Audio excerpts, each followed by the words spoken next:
O papo de hoje é cabeça, aliás, cabeludo.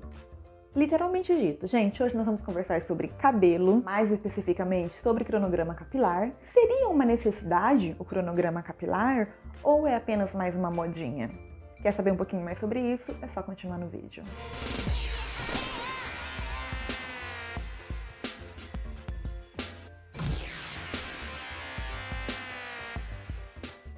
Olá, meu nome é Bruna Pereira, sou formada em Química e professora de Química e hoje nós vamos conversar um pouquinho a respeito desse universo do cabelo, a respeito de cronograma capilar. Para iniciar essa nossa conversa e para fazer com que vocês entendam tudo, absolutamente tudo, nós vamos começar falando um pouquinho a respeito do que é o nosso cabelo, tá, gente?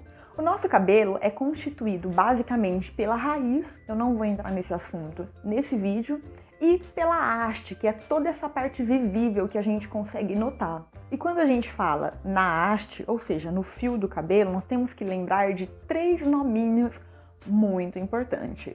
O primeiro é a cutícula. O que vem a ser essa cutícula? A cutícula, ela é essa parte mais externa do nosso fio. É constituída de 6 a 10 camadas, umas sobrepostas às outras, de células.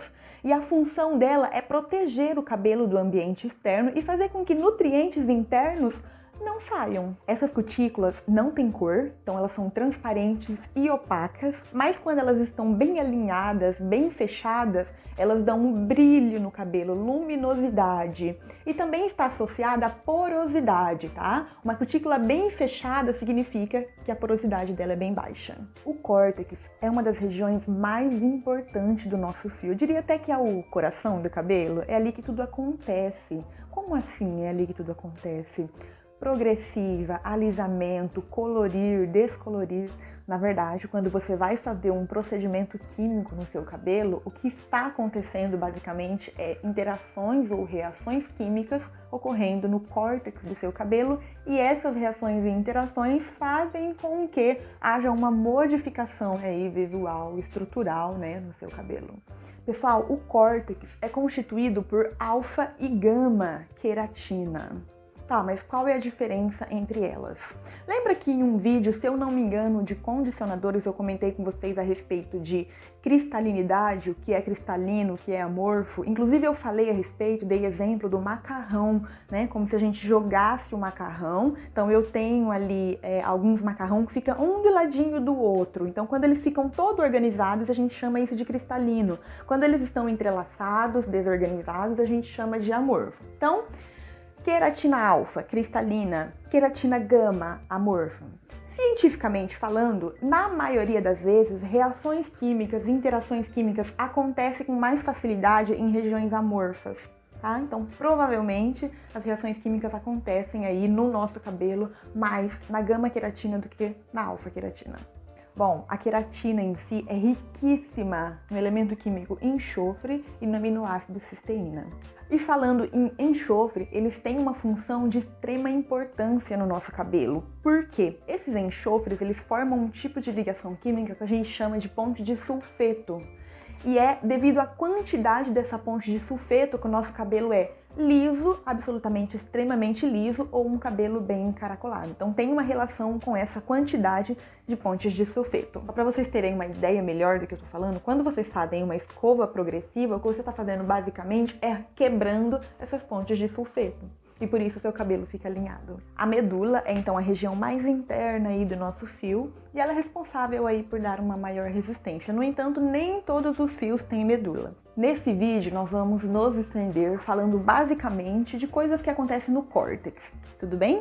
Então assim, gente, além da proteína, né, que é a queratina que a gente tem no córtex, que é aproximadamente 90% de queratina, nós temos outros elementos e outras substâncias químicas presentes também nesse córtex. Água, ferro, zinco, cobre, alumínio, cobalto, ácido glutâmico, entre outros. E ainda, uma questão muito importante que eu tenho que dividir com vocês é a parte viva no nosso cabelo é aqui, o restante, essa região, na verdade, ela é morta, tá bom?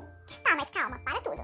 Se os fios não têm vida, né, é morto, faz sentido eu adicionar produtos aqui para acontecer reações químicas? É morto o cabelo. Pessoal, faz sentido com certeza, entendam isso.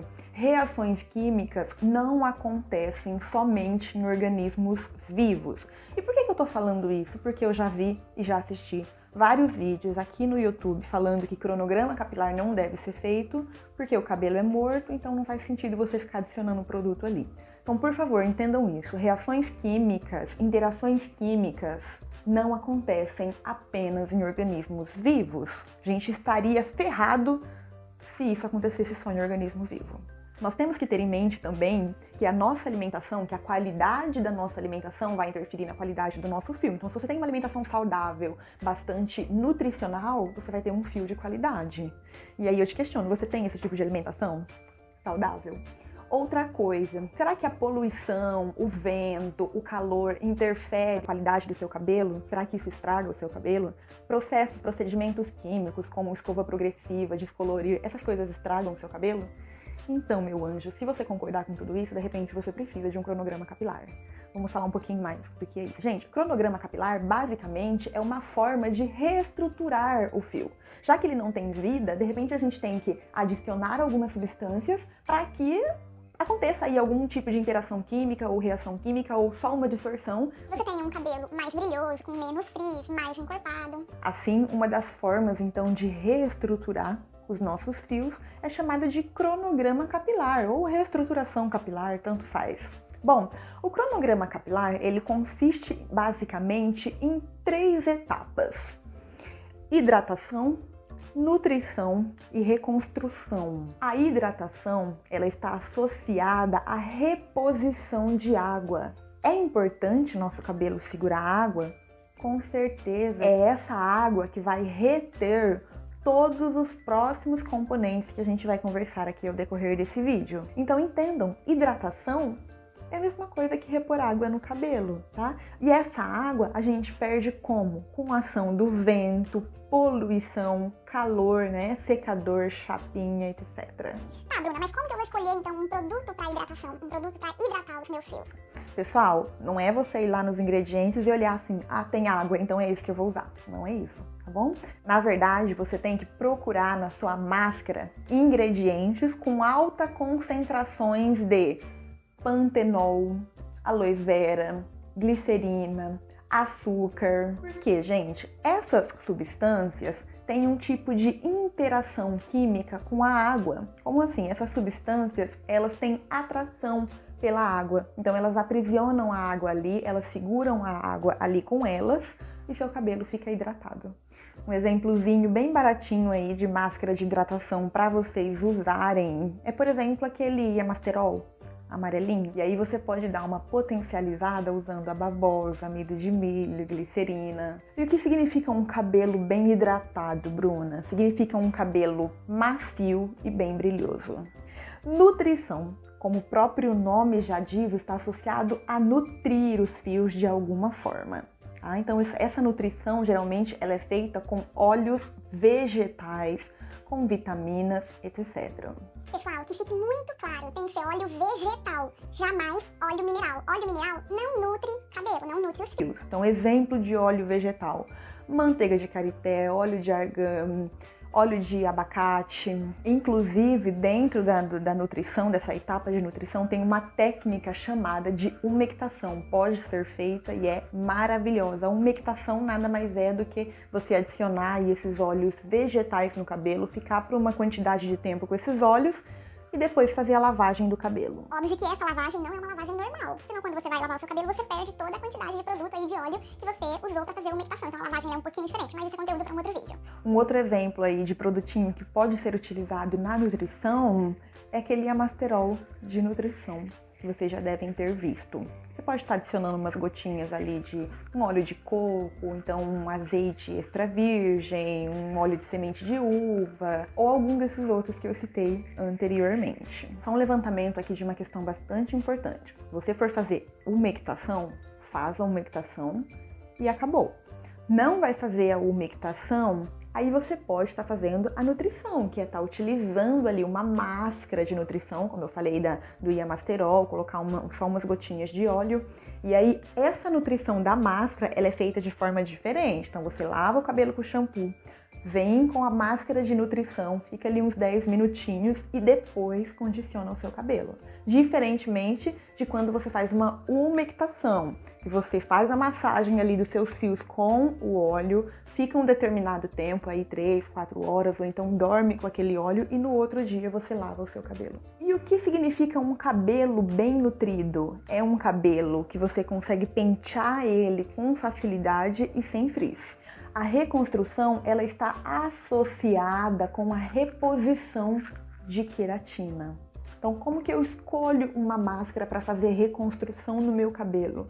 Tem que ser uma máscara que tenha queratina ou que tenha aminoácidos presentes na queratina. Lembrando, a queratina é uma proteína e nessa proteína eu tenho um monte de aminoácidos. A queratina que eu tenho no meu produto é um pouquinho diferente da queratina que eu tenho no meu cabelo, tá? Porque a queratina que eu tenho no produto, ela tem que ter baixo peso molecular para que ela consiga ser absorvida pelo cabelo. Porque se ela for muito grande, se for uma molécula absurdamente grande, ela não vai conseguir ser absorvida, certo? E segundo os profissionais que entendem bastante, gente, dessa área de cabelo, eles falam que a gente tem que tomar cuidado com a reconstrução. É a única que eu diria que, assim, é perigosa, tá? Esses profissionais, eles dizem que a reconstrução, ela deve ser feita ou de 15 em 15 dias ou uma vez ao mês, porque a queratina em excesso, ela pode quebrar o cabelo. Tá bem, Bruna, você explicou que é hidratação, nutrição e reconstrução.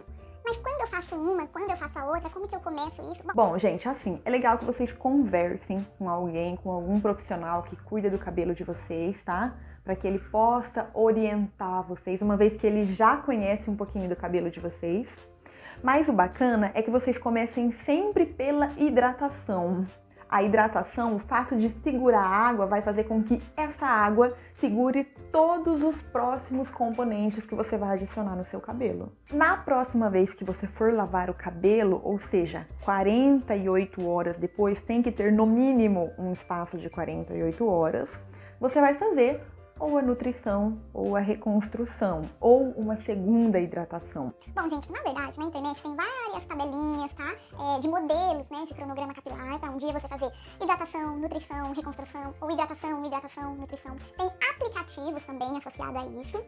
Então, assim, como não existem ainda muitas pesquisas científicas focadas em cada uma dessas partes, é difícil dizer segue essa tabela ou aquela. E outra, cabelo é algo bastante pessoal, produto para cabelo é muito pessoal. Para alguns cabelos dá super certo, para outros não. Então, assim, tem que ser feito alguns testes, né? Você vai fazendo e você vai vendo como seu cabelo vai se comportando com isso. Sempre com muito cuidado. Cuidado para não carregar muito o seu cabelo de produto. E assim, gente, aí já é uma experiência, assim, própria. Sempre vai ter uma etapa que você vai gostar mais de fazer, que seu cabelo vai ficar mais bonito, vai ficar mais do jeito que você gosta. Só que assim, não deixe de fazer as outras etapas. Por exemplo, geralmente a reconstrução deixa o cabelo da gente um pouquinho mais duro. Então assim, não fica aquele cabelo tão lindo, tão maravilhoso, tão brilhoso, mas é necessário, tá? Então assim, façam com cuidado.